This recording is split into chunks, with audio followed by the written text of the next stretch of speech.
Welcome to SikhCast, brought to you by Sikh Research Institute, illuminating every path. This is the final part in a 3-part immersive series called The Redemption, Jamuna's Journey, based on a translation from an original story composed by renowned Sikh poet Bhai Vir Singh. Previously, our antagonist, Jamuna, was taken in by a robed stranger who began instructing her in the Christian faith. In her new life, men appeal to her for her hand in marriage. Still grieving the loss of her husband, she is sickened by these proposals. So, she flees to Lahore and is brought in by a Muslim family, but she faces the same dilemma. She feels cornered by those who would marry her off. Desperate, she appeals to an old friend of hers who has become a Sikh. The family Jamuna is staying with is displeased and pressures her to leave for Delhi. Uncertain of her fate, Jamuna runs away from the family and heads towards the Ravi River.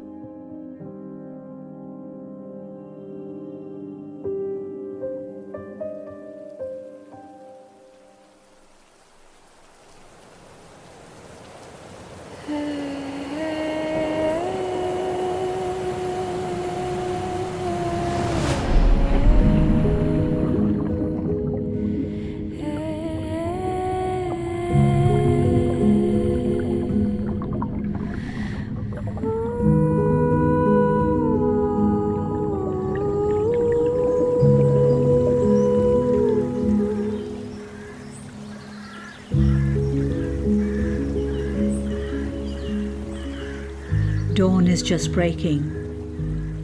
On the banks of the river Ravi sits a young, pious-looking Sikh, wrapped in a shawl.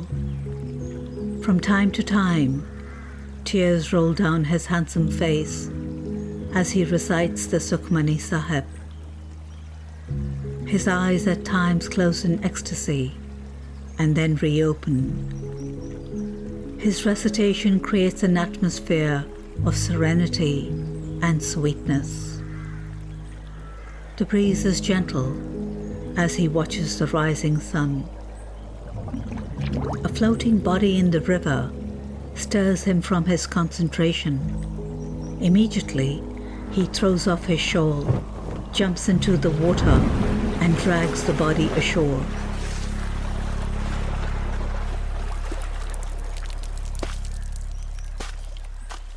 The lifeless body of a young woman now rests on the banks of the river. He quickly turns her around and pumps water out of her unconscious body. Closing his eyes, he gently removes her wet clothes and wraps her frame with his shawl. With skill, he shakes her arms, rubs the soles of her feet, and her body soon begins to breathe. The sun warms her frail frame. She opens her eyes and whispers, "Am I in the world of the living or the dead?" "You are alive," replies the man gently. "I wanted to die. Why have you saved me?" she wails. The man realizes that the woman he has saved tried to commit suicide. Lovingly, he explains to her that life is a precious gift, and to take one's own life is a grievous sin. His words have no effect. The woman weeps, but the man does not give up. His consoling words continue. At last, she relents and reveals everything. The woman he has saved is none other than Jamuna. The best thing would have been for me to have committed sati. Drowning in the waterfall would have been better than to have gone through the hell that I have been. Death is my only option. Behen, the world is cloaked in the darkness of evil. Man's mind has become beastly. It is wrong to blame any particular faith. The 5 evils have gripped the senses of the followers of all creeds. The thirst of desire has gripped man's mind like a fever, and it is driving him mad, says the man, ever so gently. You appear to be a noble soul, but I have been caught in this error time and time again. I am now disgusted with life. The entire world is full of greed. Some seek wealth, others bodily pleasures. No one has real sympathy for anyone. No one wants to truly help. Please, please let me die and go where my husband is. Yes, you are right. Men have lost their dignity. Swayed by greed, they have turned into beasts. Evil prevails under the false guise of religion. Everything that you have said is true. But even in the dark night, the moon and the stars shine. Even in this world of bestial urges, there are some men who are like the rare green shoots among parched plants. Even though you have not come across anyone who has curbed his mind of evil tendencies, do not give up hope. Remember, diamonds are not scattered like stones. Though the world is burning in the fire of evil, there is also the Himalayan snow of good to quench it. Your own quest is weak. Seek, and you shall find. Seek not death, for such death is evil. Good sir, who will support me? I cannot return to my parents' home. My property I have lost. I am destitute. Every one I meet is like a bird of prey after my flesh. What should I live for? I am an unfortunate creature, but I have been faithful to my husband's memory. My chastity I have protected at all costs, and to save it, I am determined to die. My daughter, your conduct is noble and pure. Your resolve to preserve your chastity is honorable, but I'm afraid you have not found an anchor in truth and purity. You have gone through so much to protect your chastity. Why then are you seeking support and worldly wealth? Your chastity and truth should be support enough for you. With truth on your side, how can you be alone? Your actions are pure. Why do you consider yourself helpless? Waver not in your resolve to live truthfully. Seek not the crutch of sinful people. Truth and righteousness are embedded in you. That is your anchor. Why are you seeking the support of those who are stimulated by desire, who despite their human birth live like animals? Get rid of this wrong notion and live fearlessly. Holy Sir, your words are soothing and give me hope. But I remember a couplet of Kabir's. The burnt wood in the forest cries out to the Creator, "Deliver me not to the blacksmith, lest he burns it again as charcoal." Listen, chaste lady, I am neither a saint nor a blacksmith. I am only sharing what I know. Animal nature no doubt is prevalent in the world. If a man looks closely at his deeds, he will see that his urges and actions are lower than even those of the animals. The animal stops after it is satisfied, but man stops nowhere. The world is under the pall of a dark night. Reformers, educators, and preachers are crying themselves hoarse. Appeals are being made in the name of love. Despite all this, man's nature remains like that of an animal. Yet things are changing slowly. There are still a few rare souls who are devoted to the truth. Once you get out of your pessimistic thinking, you will be filled with hope. The optimist never attempts to destroy life. So, hate not mankind. Be not alienated from the whole world. Fleeing the world and living in forests will only bring in desperation and anger. Renunciation of the world will also mean renunciation of the good. Keep the company of good people. Holy Sir, can I, a weak woman, live in this world alone? The one who has faith and purity within is not alone.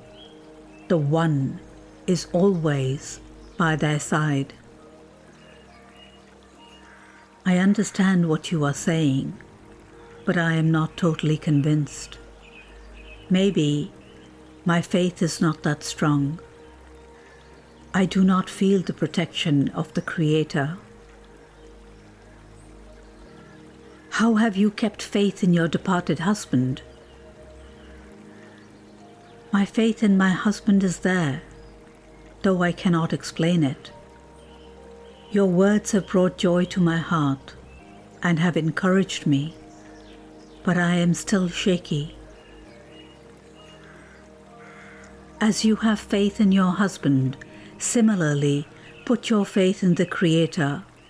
Faith is within you, but it lacks firmness. Truth, too, is within you, but the source of the truth is not yet lodged within you. I pray that the divine comes to abide within you, for only then you will find true life. What can I do for that to happen? Know that the divine is within. As you have cherished the memory of your departed husband, and your faith in him has stood unshaken, similarly, cherish and contemplate the divine within. As your contemplation gets deeper, you will become fearless. Then you will neither stand under anyone's fear nor impart fear in another. When your mind becomes fearless, your outlook will change. This world will no longer appear poisonous, but it will emerge as an image of the divine. You will see divine light permeating universally. Rise and discard your doubts and illusions, and the darkness of ignorance in which your mind now abides. Forget the pain inflicted on you by others, or else its memory will make your own mind impure with the spirit of revenge. Joy and bliss are experienced when the mind is in poise. Joy lives within. Look not for it outside. I am blessed to have met you. Tell me, are you a Hindu, Muslim, Christian, or an Arya Samaji? I am not fit to be called a performer of good deeds. I am a mere seeker of the true life from that teacher Guru Nanak, and am known as a Sikh. I am struggling to follow the teachings of my Guru. Remember, true religion leads to the union with the divine. The rest is a mere illusion. When truth illumines the mind, one radiates with the light of truth. Your discourse has brought peace to my mind, but please tell me, whose support should I seek to pass the rest of my days? With eyes full of compassion, the man replies, I do not have an ashram, nor am I a householder living amongst relatives. I cannot offer you anything. I move from place to place. I consider all places as mine. The earth is my bed. All food and drink on earth is mine, for I belong to the divine, and the entire world belongs to the divine. Divine love is my only support, and I'm never alone. I urge you to put yourself under the divine's protection. With each breath of yours, keep the divine in your mind. Do not feel discouraged. The fruit of this devotion will appear gradually. As your contemplation gets deeper, your actions will emit love, and you will radiate divine love. Have faith, my child, have faith. What is your name, dear child? The unfortunate Jamuna. That phase is now over. You are Subhag, the fortunate one. Where am I now? Where should I go? I need not ask you what I should do, for your words have penetrated my consciousness. A new life has come to me. I shall do as you have said, for your Guru, Guru Nanak, will guide me. Of that I am sure. But please tell me, where am I now? Where is my abode? You are a divine being. You have found life in the purity of the divine. You are in the divine. Be absorbed in this divine presence and abide in it, replies the man tenderly. His words saturate the air.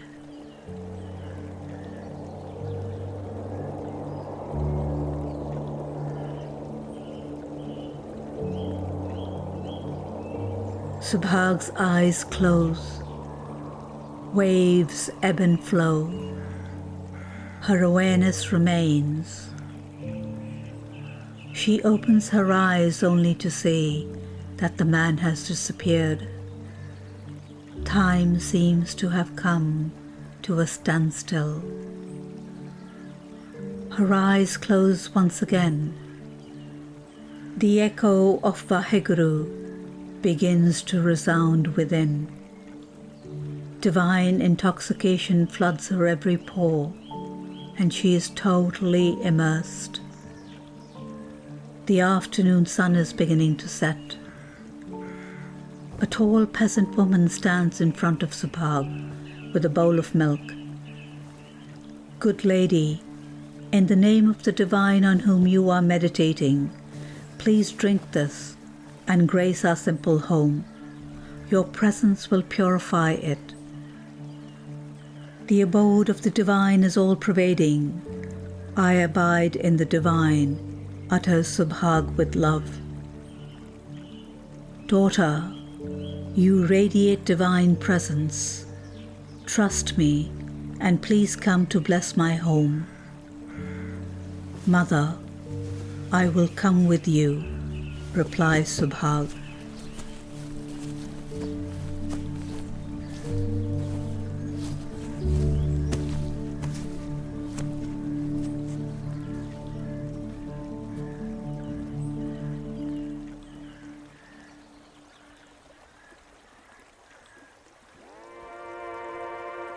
If you enjoyed this series, The Redemption, Jamuna's Journey, please consider becoming a supporter of the SikhCast by contributing through our attached donor page on anchor.fm or SikhRI.org. But this podcast is free and without charge for anyone, so tell your friends and family about us as we explore a vast array of topics related to Sikhi. Thank you, and stay tuned for more episodes every week.